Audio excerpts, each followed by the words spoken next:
mukozi yasinga okumujjanjaba. Tusobola kwogera olwo. Simanyi.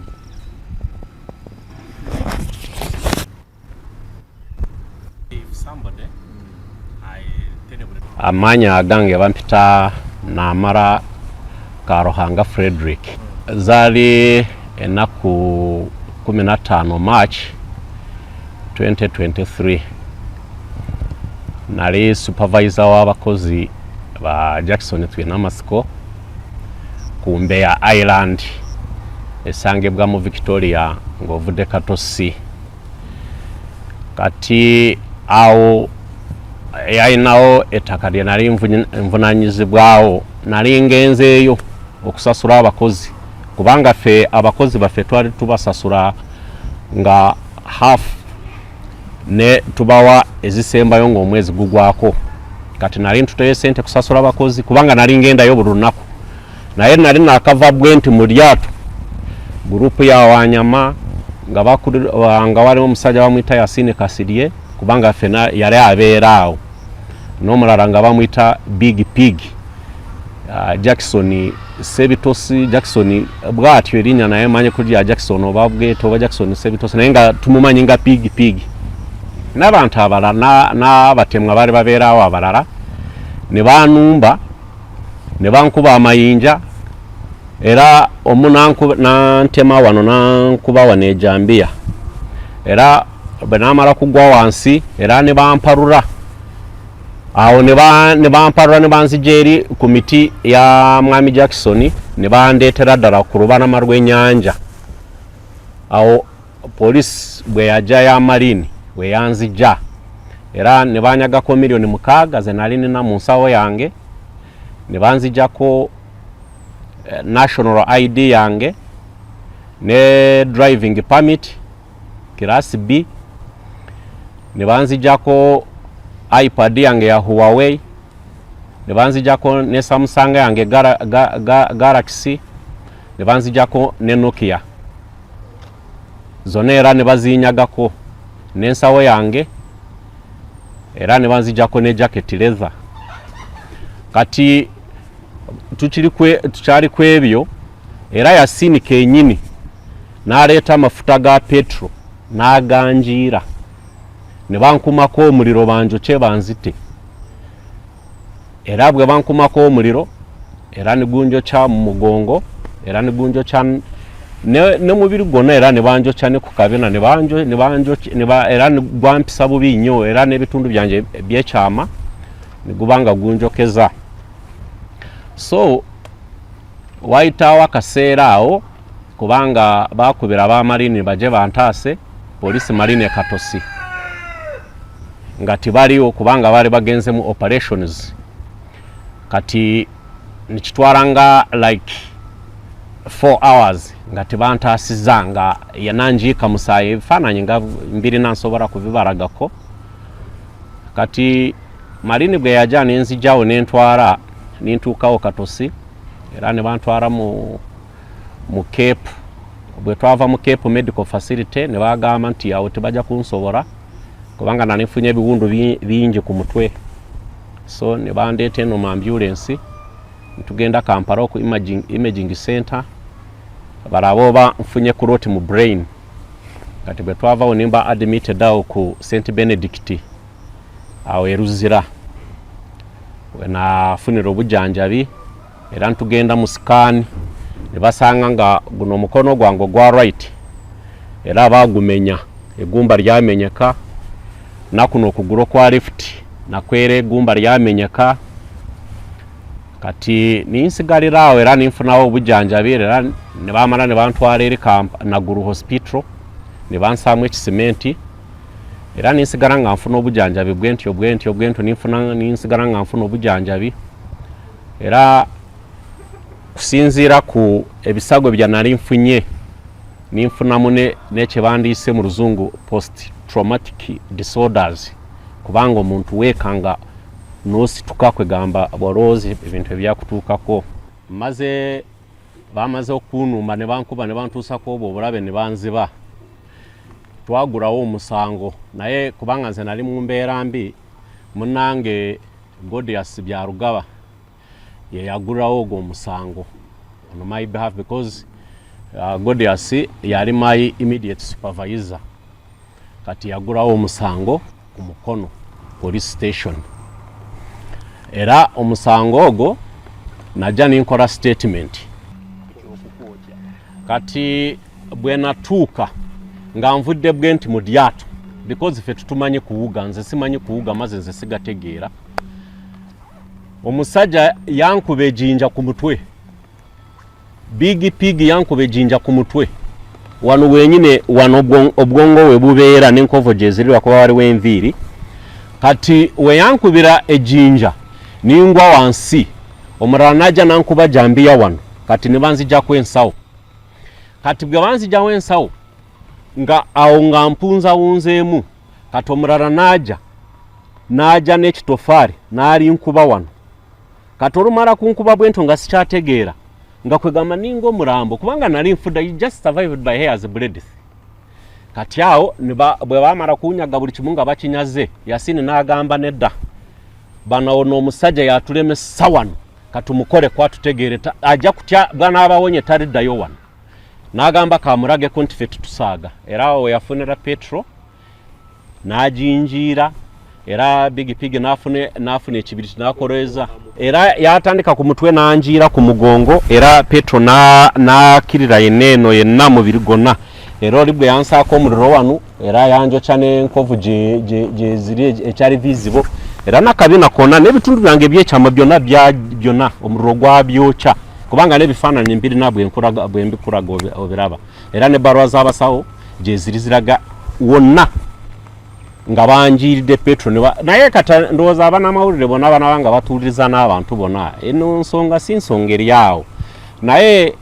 oyinza agitwalamu ng'ensonga eryawo si y'amaanyi kubanga tikikutuukangako naye okubeerawo omuntu ng'oli bwavunaanyizibwa olina famire n'oba ogenze kukola famire yo ebeewo omuntu n'aleeta omuliro n'akukumako omuliro n'akwokya ate nga mu nnyanja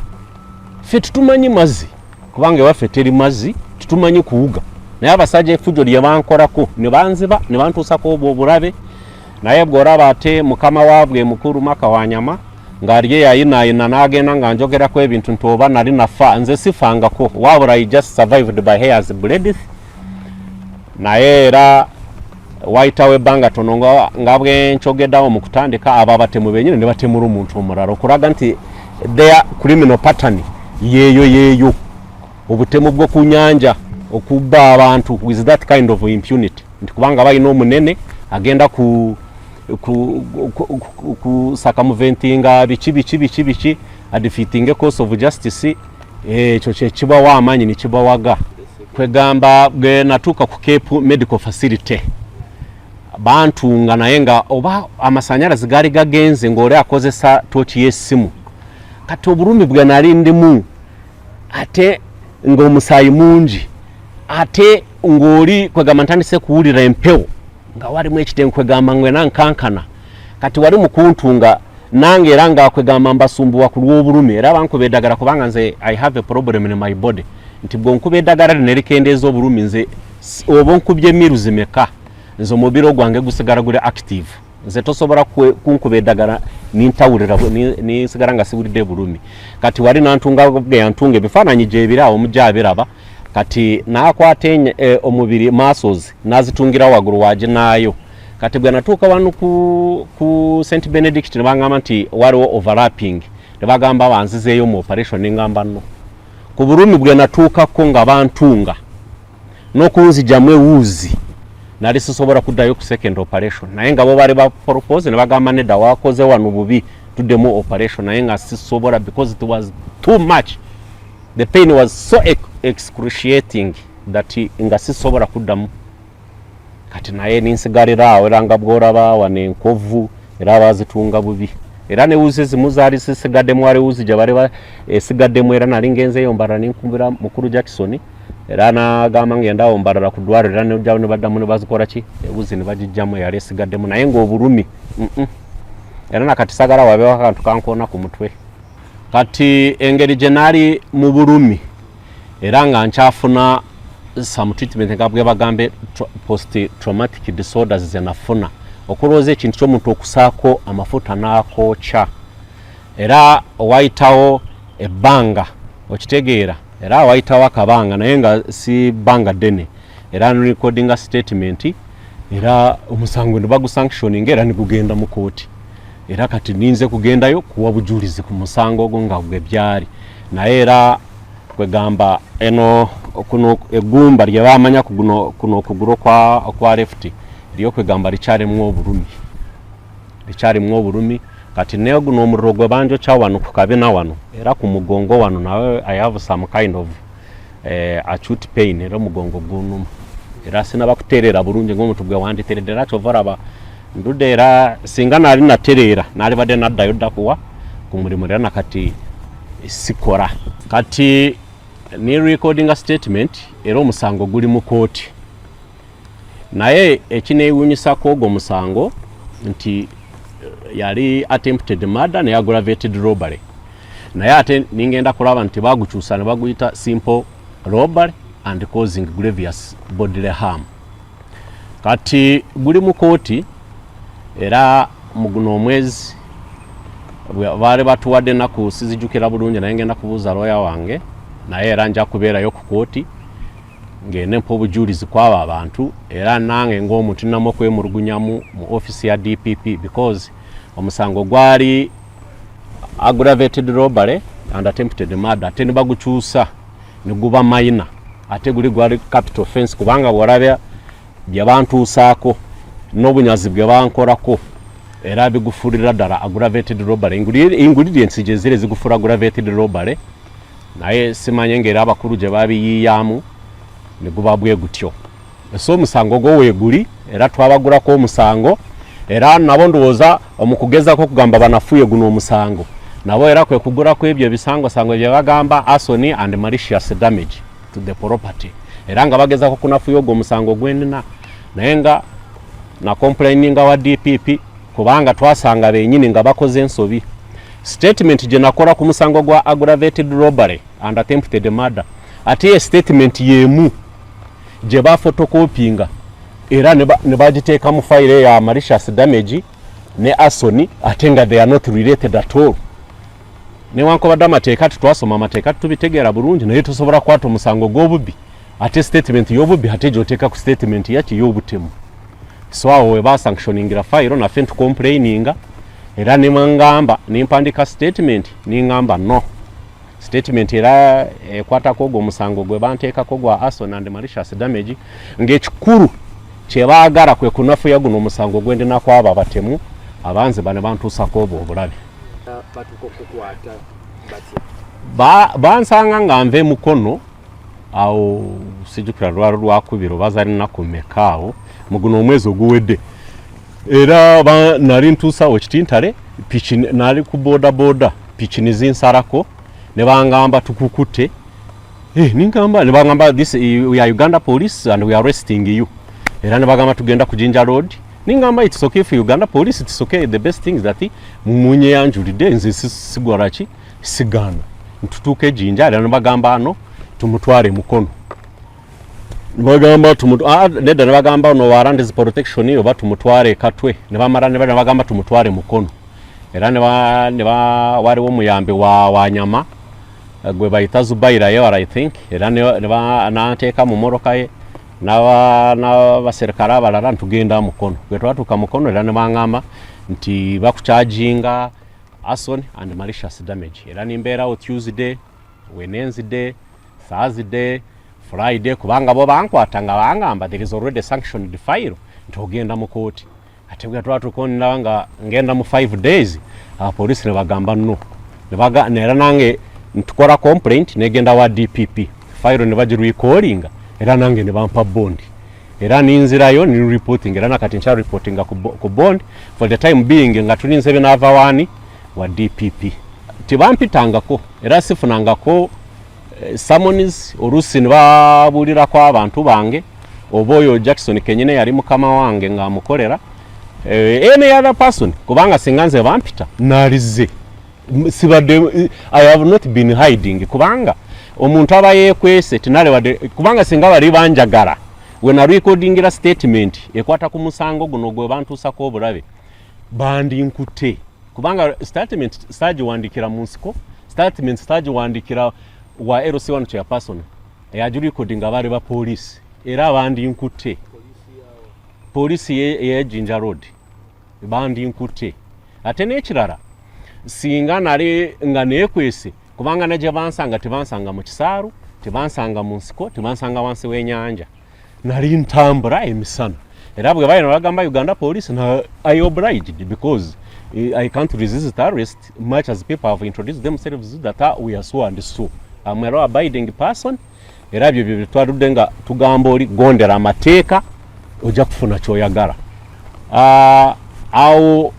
kwegamba nze we natukirayo mu nintandika okukola eyo twatandika tutwalayo emito okusimbayo emiti n'okubanga tusasula abakozi naye nga gurupe ezali ninsangako omukulu Yasini nga yakulira gurupe ya Wanyama abakozi ba Nyama mukulu Yasini Kasirye n'oyo Big Pig kati nga be bali awo be babereje bawa ku kazinga. Yes, Yasini yajja nangamba naye kati gwe nga ayagala kwegamba mbe double agent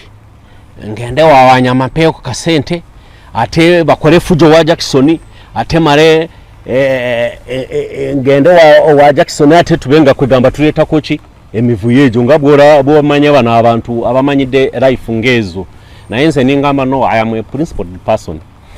Jackson yampa omulimo naga mugenda kuba supervisor wa wana so kati nimba engaged in such a kind of things naba abasajja ningamba no nze chenyize kola kiribwe kitate tugoberera amateeka kituufu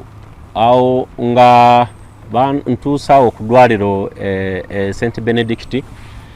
na bampa obujanjabi nga buli kadde ngenda musikani ne banzijanjaba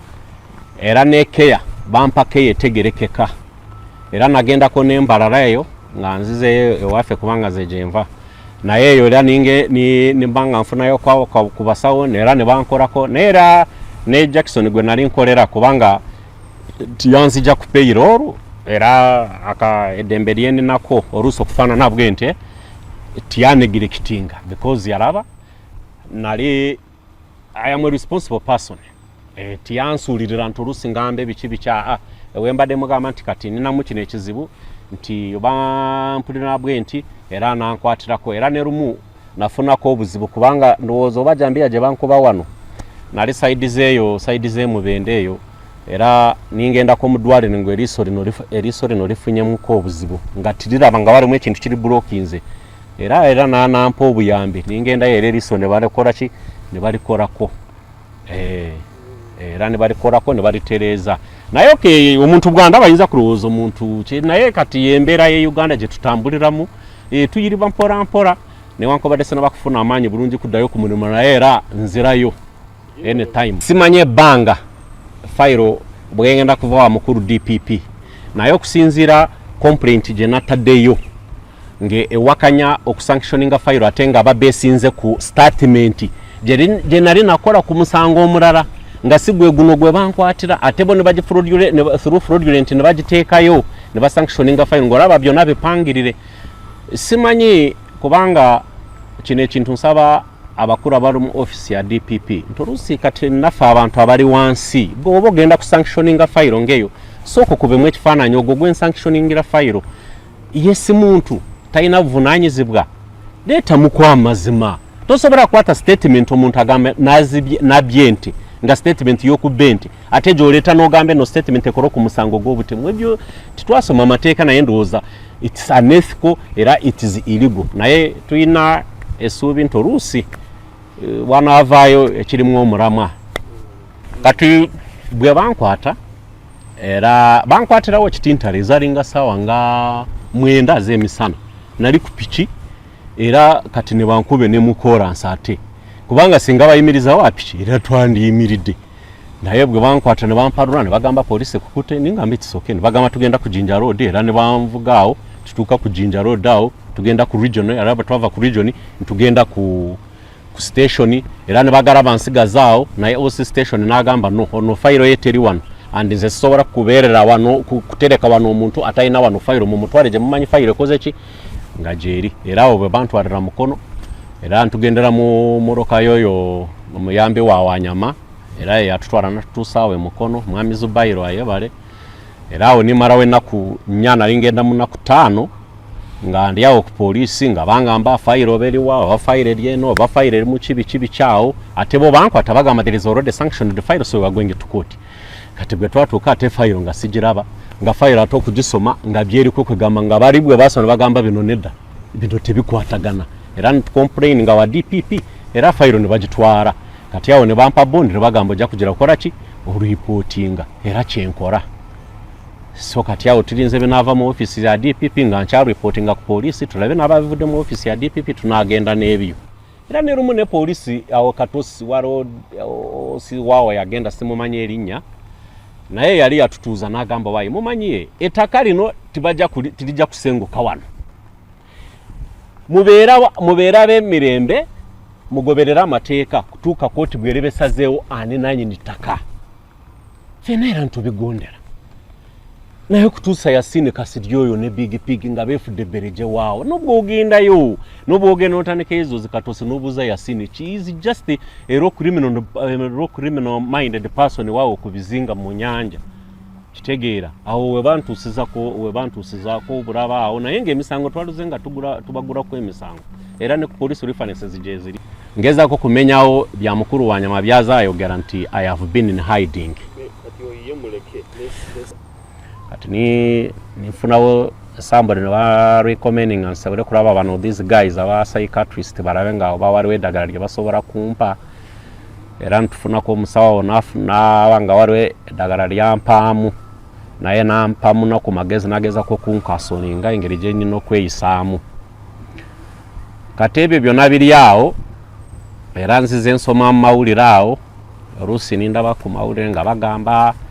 mukuru wa Nyama nti twagala kumuwamba kw'ettaka nti Wanyama tumuwamba kw'ettaka ekyo kya bulimba njagala kutegeeza bona abaana banga batulabyeko oluusi abaze nga bawulira propaganda ya mwami Maka Wanyama nti bya bulimba kubanga singa Maka Wanyama yali musajja mulungi nga agoberera amateeka naye nga bwagamba nti mujasi wa UPDF nti yali agoberera amateeka bulungi gino emivuyo yonna egize gibeera ku mbeya n'abo abantu bakozesa abatema abantu abatemula abantu ebyo byonna tibyandibaddewo naye yagenda nafuna abamenyi b'amateeka namba 1 abatemu abatemula abantu ababba abantu ku nyanja n'abanga bakozesa kujja ne baturumba kubanga ffe enfunda eziwerako n'emisango nga mbwenjogere mu kutandika gye twagulako ku mwami wa Nyama n'abantu be ku police bujulizi webuli bulaga nti Wanyama akozesa abantu abamenyi b'amateeka kubanga nga bamaze kuntuusako bino byonna wayitawo ebbanga tonate ne bata omuntu awo ku kizinga kyenyini ne batemula omuntu gwe bayitawo bana bamuyita Ntambi ne batemula Ntambi omusajja ne bamutira bwerere ne bamulaga obwemage naye simanye emisango gye yakoma kubanga saabigoberera nnyo so kati omuntu bwagamba nti Jackson yavaako emivuyo awo ku kizinga aba alimbye emivuyo gyonna bw'ogenda ginoonyereza bulungi naye ekizibu kye tusanga nti mwe abannamawulire oluusi mufulumya sitole nga temusoose kwekenenya ne mu investigatinga kulaba ddala kino kiva ku ki kubanga waliwo eteeka erikugira mwami wa Nyama n'abalala bonna kubanga bakozesa ettaka eryo naye ate mwami wa Nyama nitutuula ne poliisi enfunda eziwerako nga ffenna both sides nga bazeeya bagamba no you just wait until when the court determines who's the rightful owner of the land naye nga mwami wa Nyama byonna biziimuura nga ne court injunction weri mwami wa Nyama biziimuura ate akiraiminga is a UPDF soldier naye if really is a UPDF soldier nga mujasidala wa UPDF senior officer n'engeri gyagenda mu mawulire ng'aleeta propaganda niwebuuza ddala is a professional or senior officer or is just not behaving ng'abaana b'omukongo ba mayimayi betuwulira ku mawulire so n'olwekyo kwolwo lwenyini twali tuludde nga tuwaabira abantu ba gurupu ya Wanyama nga batukolako obulabe nga tuine emisango ewerako ku mapolisi ag'enjawulo nga Mpunge police station, Katosi police station, nga kwegamba efujo lye batukolako, efujo lye bakola ku bakozi benali nkulira nga lingi ntubanga twekubira enduulu, naye nga tugenda kutuukako olwo olunaku lwennyini omwami Maki Wanyama yaleetawo abajaasi abali bavamu nga agikulira brigade ya Ruchamus I think, nga wali mujuuko erinnya lyeddala sikyalijjukira naye nga njukira Juuko, ne bajjaawo ne batukola ku efujo ne batukuba era ne basaanyawo n'ebintu bya Jackson, amayumba ge twali tuzimbyewo ne bagasaanyaawo, emiti ne bakuura, ne bakola buli kimu kyonna ekyefujjo. Kati emisango era nga twali tugenda ku mapolisi nga tugulawo emisango. Kati olunaku lumu bajeereyo gurupu yemu n'ensangawo ku Jinja Regional Police Station era ne bansa mu mmotoka yaabwe. Ejo gurupu eyali mujuuko nga walimu n'abajaasi naye ng'era tebalina ne mutagizi, ne bantwala olunaku lwonna ne banzunza mu Kampala kuva nga ssaawa 4 mpaka 12 era bwe zaatuuka ssaawa emu nga bantuteeri sayidi z'erugala eri Rubaga ne bantani ngenda. Kati wayitawo ebbanga tono era my left leg, the bone got broken. When you are seen this one, it's the Yasin Kassidye. I vividly recall him as I was in too much pain. That's him who hit me.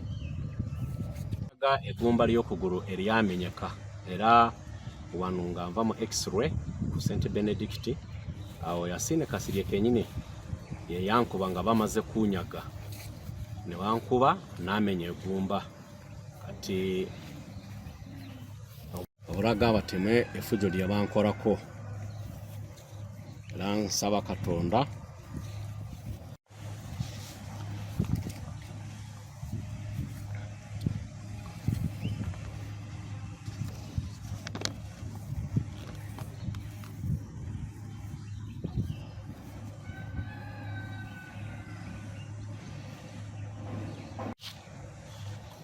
kubanga nateeka engalo bwetyo era gene erina egumba lino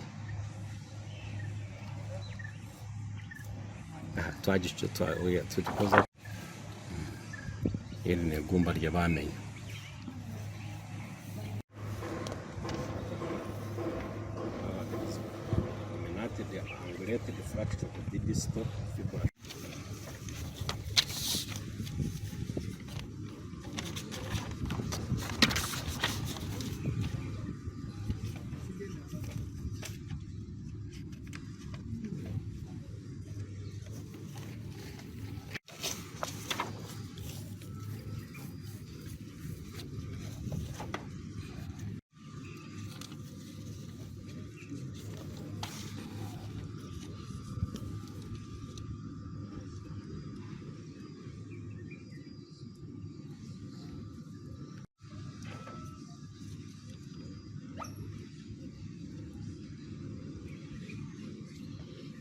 See the notes of the doctor.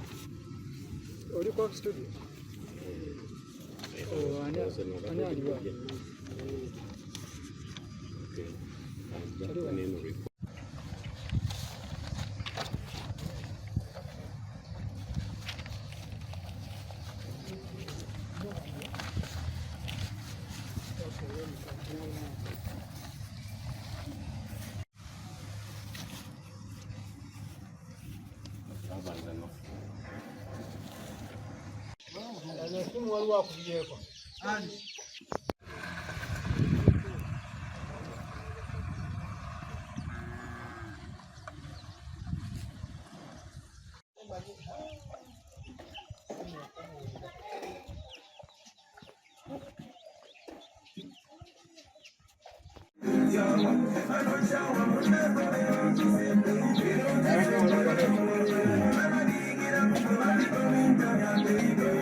Nze embwanzi agala. And it's in the subject.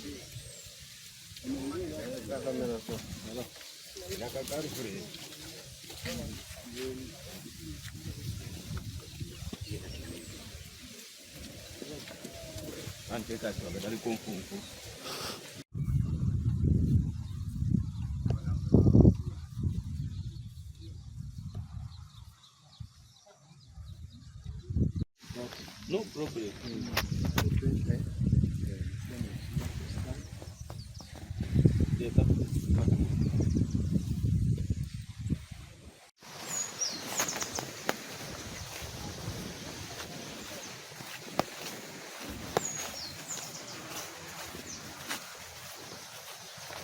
Amanya gange bampita bya Ruhanga Godias, supervisor ku farm za mwami Twina Masiko Jackson oba ku estates. Estates ezo ng'obaliddemu n'embeya. Nze nkora nga supervisor. So gwali lunaku zali nnaku z'omwezi 15 mu 2023. Omuntu omu nankubira ng'angamba ati naye omukozi wammwe bamutta. Omukozi bamutta. Waliwo gurupu y'abantu ekulemberwa mwami Yasini Kasirye, Jackson Sekatono, Big Pig n'abantu abalala baali bangi. Ati bamulumbye, balina amayinja, jambiya, bamukubye, nibaleeta n'amafuta nibagamuyuwa.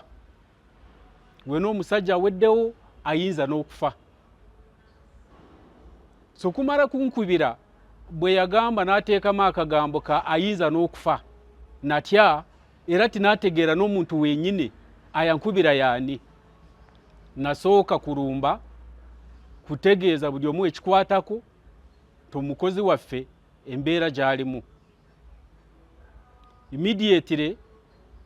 narumba ningamba kangende Mbeya ndaba omukozi waffe abamukubye bamukubidde ki? Kubanga era n'okutuusa nakati tunaba kutegeera omusajja bamukubira ki? Ne batuuka n'akaseera kakuleeta amafuta ne bamuyuwako, ne bamwokya yenna, ne bamumalawo, ne bamutemaatema mu mutwe na za jambiya, ne bamukoona yenna. So kaakati bwe nagezaako kugenda Katosi kutuuka ku mazzi, nali nga ngezaako kusala ngende, ne baŋŋamba omukozi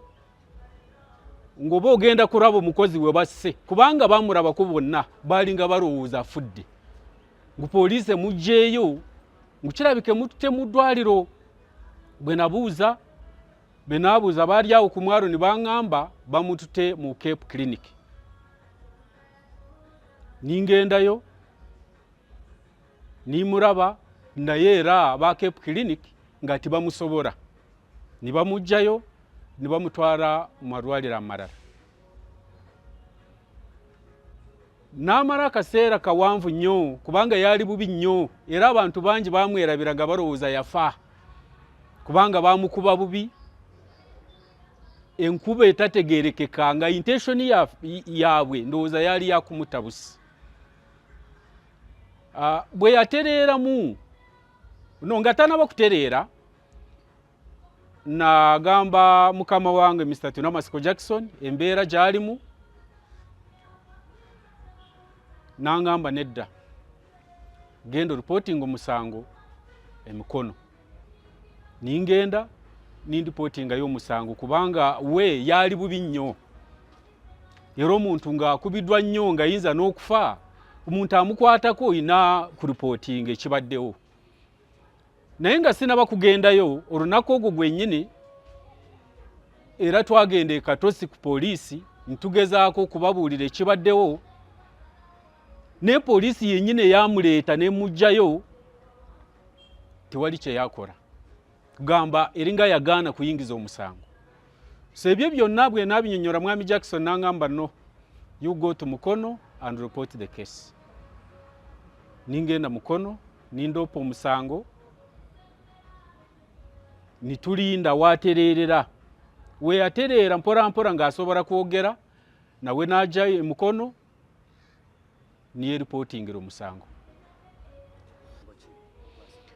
Na reporting omusango gwa attempted murder and assault, aggravated robbery, sorry. Kubanga in fact bwe baamala kumukuba kyembadde nyerabidde, bayingira store yaffe. Walimu esawo za kawunga, walimu ebijanjaalo, walimu ebbooma zino zitukozesa kufuuyira muddo mu faamu, walimu esuuruuru, tuuruzi zonna bazitwala. N'eddagala lye tukozesa nalyo lyonna. Naye eyo gurupu yonna ng'ekulembeddwa oba kamanda waabwe yali Mwami Yasin Kasirye. Kasirye akora nga manager wa Major wa Maka Wanyama. Era yeyara akulira simanyi oba kyakolerayo oba ki, naye ye bosi wa farm ya Wanyama oba w'ettaka lya Wanyama Mbeya. Ki kubanga omusajja nereero n'obwo omulaba simanyi oba yatereera bulungi, naye omusajja baamukosa bubi nnyo nnyo kubanga baamwokya ne bamwokya n'awansi n'ebitundu by'ekyama byonna. Lwali lunaku lwali lwakusatu ne batukubira essimu ne batugamba waliwo omuvubuka gwe baatemye entambi eyali eyita Mutu nga bamukubidde Katosi. Kubaffe mutukube batugamba afudde, nenkubira kojja ne mugamba baŋŋambye entambi afudde. Kojja n'aŋŋamba asooke tulindeko okupakuka tufuneko ennamba ezimu az'abantu abali sayidi eyo gy'ali. Ne tufuna kojja n'afunako abamu be yakubira ne batugamba omuntu teyafudde naye ali mu mbeera mbi, twamukute ne tumutwala ku ddwaliro bayita Shalom. Ne tulinnya enkeera, ne tulinnya twatuukayo essaawa zaali 4 ez'okumakya, ne tumusiŋŋaanayo nga mulamu naye nga mukosefu ng'alina ebisago. Ne tumubuuza buzibu ki, n'agamba bankubye nga bannanga okujja okuvubira eno sayidi eno mbu batuteebereza okuba nga tujja ne tubba eno obutimba. Naye abasajja bampise ne baŋŋamba babagambye omuvubuka wa Black ajja n'ajja eno obutimba. N'ababuuza muvubuka ki gwe mwagala gwe babagambye, mbu ye n'aseka. Ne bamuzza ku lukalu ne batandika omukuba nga kuliko Kasirye yakulembera banne ne Big Pig. Baali bamukubye omutwe guno nga bagutemyetemye eno weebati gwonna, eno mu mugongo nga bamutemyetemye oba ze enkasi nga bazimutemye eno, then ekigere kino kyali kino guno omukono nga baakubye buno obugere obutini buno ne bamukubamu emisumaali. Era mu kumunyiga emisumaali egimu twagiggyamu, nze mwennyini nze namuggyamu nga mulongoosa. Abali emabega waako, emabega eyo mpulirayo Wanyama, simutuukirirangako naye muwulira buwulizi nga bamu. Simanyi oba musuubuzi oba mutuuze naye nga mpulira nti waba wa magye. Yavaamu n'agenza kukola n'agenda ku Mbeya. Yatuuka ku Mbeya, ffe bannange be nabuuzaako abamu baŋŋamba abadde mu bbaala ng'ali kunywa omwenge. Abadde ali kunywa omwenge n'afuluma wabweru, mu kufuluma wabweru okutuuka ku lyato lye nga balyasiza. Nabuuza lwaki mwasiza eryato lyange, baamukuba bukubi. Mu kuddizaayo oluyi ne bamuddiza omuggo omulala. Awo ne bamukuba n'akeera ku makya, yasula mu nkambi nga bamukubye ku mwalo. Abaamutuusaako nze amannya agamu baŋŋambako waliwo omusajja gwe bayita Big Pig. Bigipigi ye nani omulala ne baŋŋambako waliwo n'omusajja awo bamuyita oba Bondolo. Mu butuufu kuva mu 2003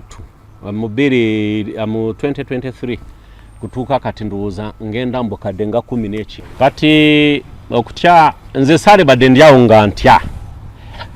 singa tunabanga tugoberedde amateeka bulungi tugamba buli kimu katukiwunzikirewa mu mateeka saalitidde naye kati Wanyama engeri gyayagala ayefaananyirizamu kwegamba naye mumenyi w'amateeka era ndowooza bwe bamunoonyerezaako ojja kusanga naye era mumenyi w'amateeka lukulwe nti oluusi oyinza kuba ng'otambula ne bakutomera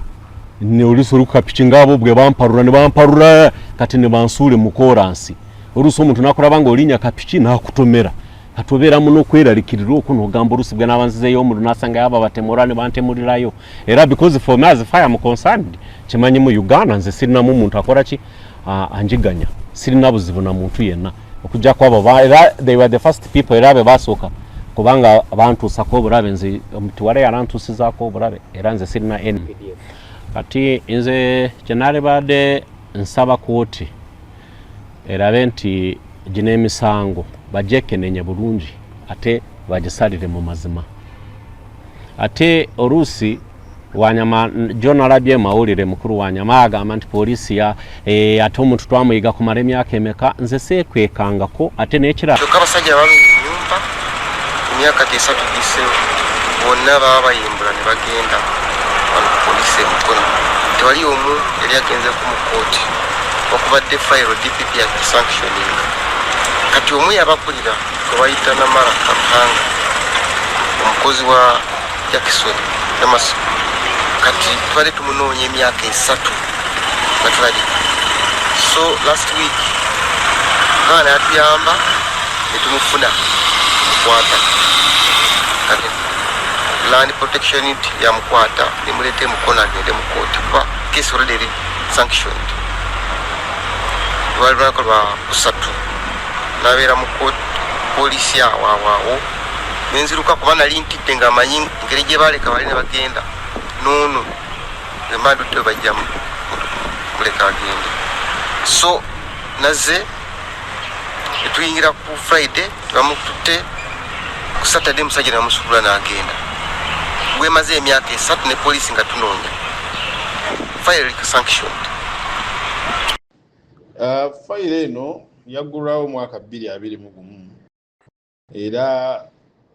essaawa zino njogeramu fire essaawa zino eri mu ofiisi ya DPP wano e Kampala oluvannyuma lw'okuba nti bagiyita ku poliisi emukono so omuntu yenna alina okwemulugunya ku butya okunoonyereza bwe kugenze asobola okutuukirira ofiisi eyo n'agoberera ne bapuliida be naye nga kunoonyereza ku nsonga z'ettaka eriko kukyagenda mu maaso nga waliwo n'emisango ejja kuggulwawo mu kooti ya civil tujja bba tugoberera ebiragiro byonna ebinaaba biweereddwa ku fayiro n'ebinaaba bivudde mu kooti ku nsonga eyo.